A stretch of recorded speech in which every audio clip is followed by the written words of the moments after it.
This is a trade recap for the ES and Euro runner for Friday, July the 6th, 2012. Being that Friday morning there was non-farm payroll release, one of the four major U.S. releases that moved the market the most, more than others, it is suggested to not trade prior to that release. The buildup of that release is too difficult. The market is too choppy. It is too difficult to trade during that time. I will walk you through here what materialized that morning. Show you the success of the system afterwards, but not prior to it. Got to let it calculate here.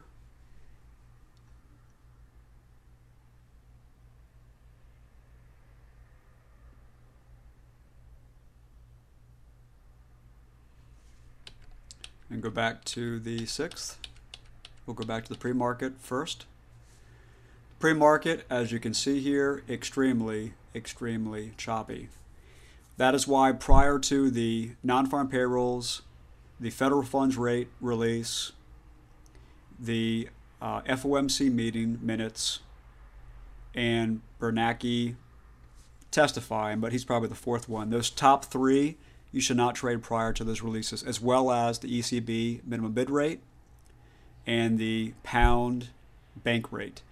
So again, to list those, don't trade prior to the three U.S. releases, which are the non-farm payrolls, the federal funds rate, and the FOMC meeting minutes.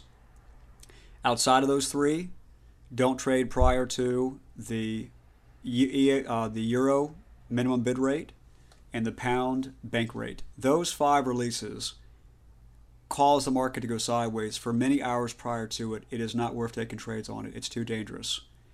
And as you can see here, prior to the news release at 8:30 in the morning, the market went absolutely sideways all the way back to the European cash market open, which was at 3 a.m. right around here. Okay, 3 a.m. right there. The market went up and down a total of about 3 points up and down. 3 points up and down. The lows right here are 1358.5. The highs are 1360 and 3/4, or 1361 if you want to call it. That's 2.5 points of movement up and down for 5 hours. You don't trade during this time. The system will give you entries because it's qualifying entries based on order flow of bid and ask volume. In this case, a lot of sellers came in all at once. Well, it gave you a short. In this case, a lot of buyers came in once. It gave you a long. But these are large banks, large traders, large hedge funds covering their positions. In this case, they're covering some longs right here. In this case, they're covering some shorts right here. When institutions and large firms and banks are covering positions prior to big news releases, they do that because they're worried about what could happen with the news. They want to cover positions. It doesn't make for good trading because covering positions doesn't fall through in sustained moves. Therefore, you don't trade, again, prior to non-farm payrolls. So I want to show all the traders what happened in the market prior to it. If anybody had traded prior to it on the 5-minute system, you can see here that this trade only made a 1/4 point before it ended up getting stopped at 2 points. This trade made nothing from entry before falling down very quickly here, about 4 points, and then the news candle came out and caused it to be against at 6 3/4, but this would have got stopped out. Both these trades got stopped out, or didn't make it, got stopped, either stopped out or lost 2 points. Again, not to trade prior to a non-farm payrolls release, federal funds rate release, FOMC meeting minutes, ECB minimum bid rate release, and the pound bank rate release. Now, going after the release itself, you can have some great trading after big news releases. Some of the best days can be after news releases. This Friday wasn't particularly fantastic, but it did have some trades. So now we'll go to the 2-minute. This is today's profit. Today was 2 points. This is also the afternoon of FOMC meeting. Of course, another choppier day, but it did make 2 points afterwards. Let it calculate here. Go back to the 6th of July. I'm catching up with all these videos on the 11th of July because I was away for my brother's wedding. So I'm catching up with the system's profit and loss.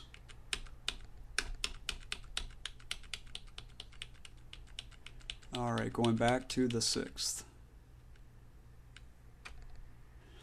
The blue line represents the 9:30 open.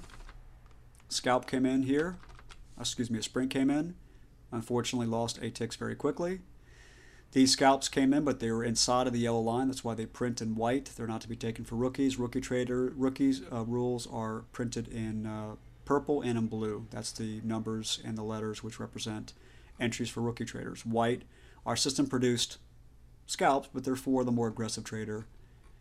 And these scalps, some of them made some money, as you can see. Obviously, actually, this first scalp here made a little bit of money. Went down further, the scalp here, got down at the bottom, came up, went down a little bit more. And then this, after 12 o'clock on Fridays, I don't take trades for profit and loss for the system. Several traders did trade Friday afternoon, and this trade here was close to 2 points but didn't make it. Got stopped out here for negative 2.5. This trade here made 2 points of profit and had a runner that was taken out of break even here. And then in the afternoon, at 3 o'clock in the afternoon, traders took this late day trade. The rules for the rookie trading rules is if the stop loss line, smart line goes flat, and then an opposite direction triangle appears to get out of the trade. So traders got out of the trade here. But then the first scalp came in here. They got in here. Traders made money on this scalp. Traders made money again on... actually, this is too far now, later in the day. Scalp one right here made 2 points. And then this scalp here was a valid scalp to take at 3:30. It went up, nearly making 2 points. I think from entry here at 1349 to 1350 made about 5 ticks. It went against it about 6, and then it was taken out at the first cautionary triangle opposite direction triangle right here. So that ended making from the open price here to the open price here about 3 ticks. So the afternoon was good for traders. They made some pretty decent money on Friday afternoon, but I don't trade. I don't take profit and loss after 12 o'clock on Fridays. So for the profit and loss for the system, after the non-farm payrolls, there was really only one trade, which right here ended up losing 8 ticks. So for the profit and loss for the ES on Friday afternoon is going to be a regular trading negative of negative 8 ticks.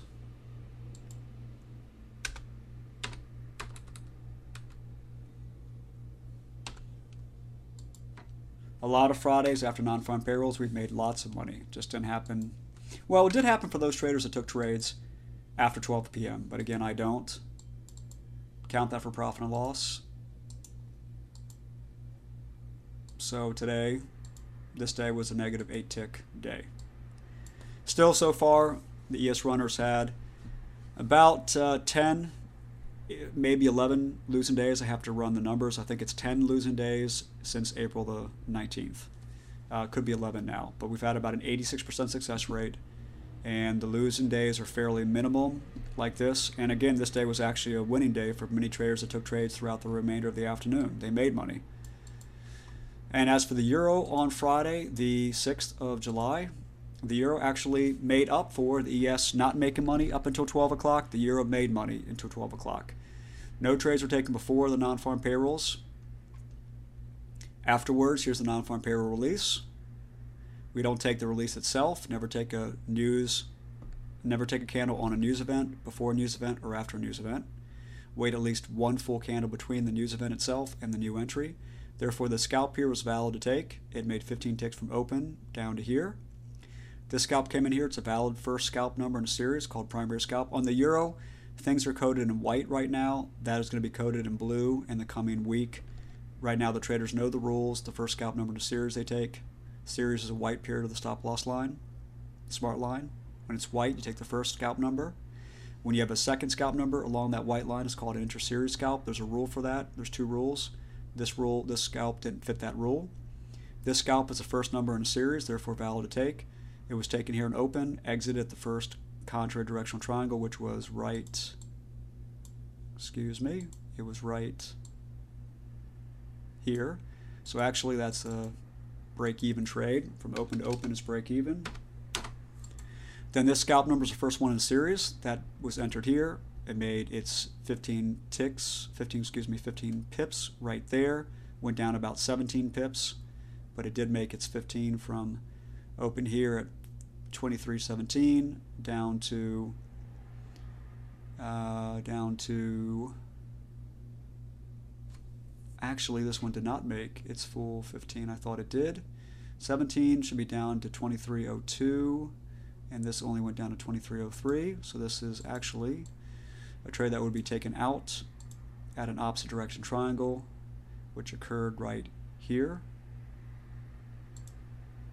So this trade actually from 17 down to 11 is 6 pips. 15, 0, 6, and then at the end of the day before 12 o'clock there was one more trade. Happened at 11:58, but we cut things off at 12. There's a lot of nice pushes until 12:15 because the European banks close around 12 to 12:15 U.S. time, and a lot of good pushes happen until 12:15. This is one of those final pushes until 12:02. Entry at 11:58 in the morning, 15 pips from here, 81 down to 76 is 15 pips of profit there. 15 plus 15 is 30 plus 6 is 36. So the euro netted 36 pips of profit on Friday, the day of non-farm payrolls. So it made up for the ES only making the negative, losing 8 ticks before the afternoon. And again, a lot of traders made profit in the afternoon. Thank you very much. I look forward to seeing you in the room to see how these systems work live, why they are so successful, what makes them different than all the other services and systems and rooms out there, and why my members continue to make profit every single week, a lot of profit, averaging about 9 points a day on the ES runner and about 40 to 45 pips a day on the Euro runner. Thanks very much. I look forward to seeing you soon. I'm also going to be creating a signal service which will send signals for these systems to your text, to you via text or email, as well as a managed account service which will trade on your behalf by using these systems' entry signals and therefore generating the same type of success rates, over 85%, which my members have experienced since the service started on April the 19th. Thanks very much. Please inquire by reaching me at info@es-runner.com or going to the website www.es-runner.com. Thanks very much. Bye-bye.